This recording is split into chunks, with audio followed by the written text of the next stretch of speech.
আমাদের এই মুহূর্তে যে পরিস্থিতি চলছে দেশে, বলার কোনো ভাষা নাই। সে ইন্টারনেট বন্ধ, সব বন্ধ। কি করা যাবে?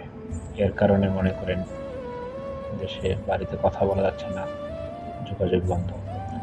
দেশের মানুষ আসলে রাস্তায় ছেলেরা আসলে কি করছে, আজ কতজন আহত হয়েছে এবং কতজন নিহত হয়েছে আল্লাহই জানে। যদি শেখ হাসিনা, আমাদের প্রিয় প্রধানমন্ত্রী, তিনি যদি বুঝতো, তাহলে কিন্তু এত আহত এবং নিহত হয় না দেশে। তিনি হয়তো বুঝবে, কিন্তু হাজার হাজার লাশ যখন পড়বে তখন শেষমেশ বুঝবে, কিন্তু সেই সময় বুঝে কোনো লাভ নাই। আমরা 1971 দেখিনি, শেখ মুজিবকে চিনি না, জিয়াউর রহমানরা দেখিনি। আসলে তারা কেমন মানুষ ছিল তাও জানি না। কিন্তু একটা জিনিস বলতে পারি, বর্তমানে যা হচ্ছে দেশে তা কিন্তু মোটেও কাম্য নয়।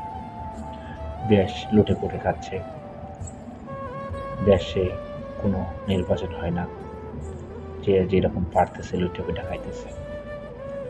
এই কোটা বিরোধী যে আন্দোলন, এই আন্দোলনের বিষয়টা কিন্তু আমাদের প্রধানমন্ত্রী আরো আগে থেকে এই জিনিস স্বচ্ছ হওয়া উচিত ছিল।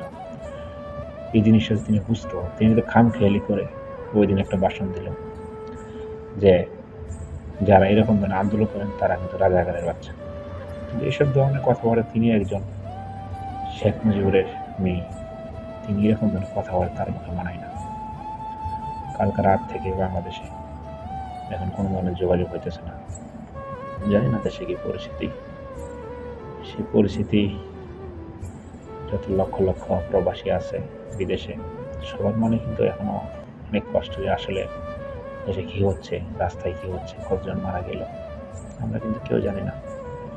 কারো পরিবারের সাথে যোগাযোগ করতে পারছে না, কারণ এখন ইন্টারনেট বন্ধ, টেলিফোন কল দিলেও যায় না, অনেক সমস্যা, কোনো ধরনের খবর পাওয়া যাচ্ছে না। আল্লাহই জানে কোন মায়ের বুক আবারও খালি হচ্ছে।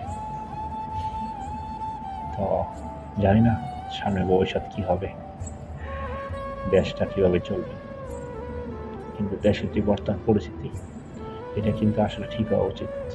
সব জিনিসের দাম বেশি, সরকার মানুষটা কোনো মূল্যায়ন করে না, চাকরির অভাব। ভালো থাকবেন।